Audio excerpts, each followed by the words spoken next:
Lalaking may kasong 4 counts of acts of lasciviousness at wanted din sa Bulacan, arestado sa operasyon ng Mangatarum Municipal Police Station. Ang balitang ito ay hatid ni Police Corporal Marie de los Santos. Isang lalaki na wanted sa lalawigan ng Bulacan ang naaresto sa Mangatarum, Pangasinan matapos ang masusing pagpapatupad ng project tenant ng Mangatarum Police Station.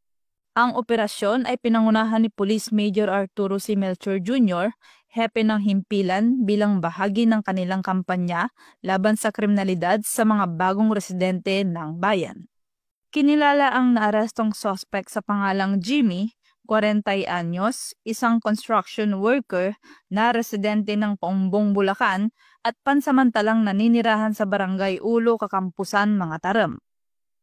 Sa bisa ng warrant of arrest na inilabas ng Regional Trial Court, Malolos City, nahuli ang suspect sa kasong 4 counts of acts of lasciviousness at 2 counts ng paglabag sa RA 7610 o Special Protection of Children Against Abuse, Exploitation, and Discrimination Act.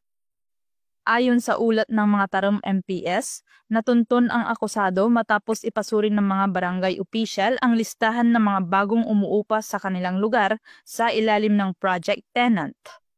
Ang inisyatibong ito ay layuning beripikahin ang mga bagong salta sa barangay, alamin kung may kinakaharap na kaso at maiwasan ang krimen sa komunidad.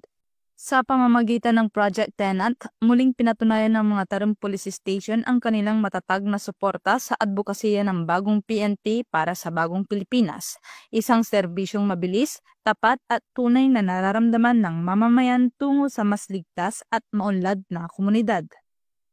Mula dito sa Ilocos Region, ako ang inyong PNN correspondent, Police Corporal Joanna Marie de los Santos, alagad ng batas, tagataguyod ng balitang pulis.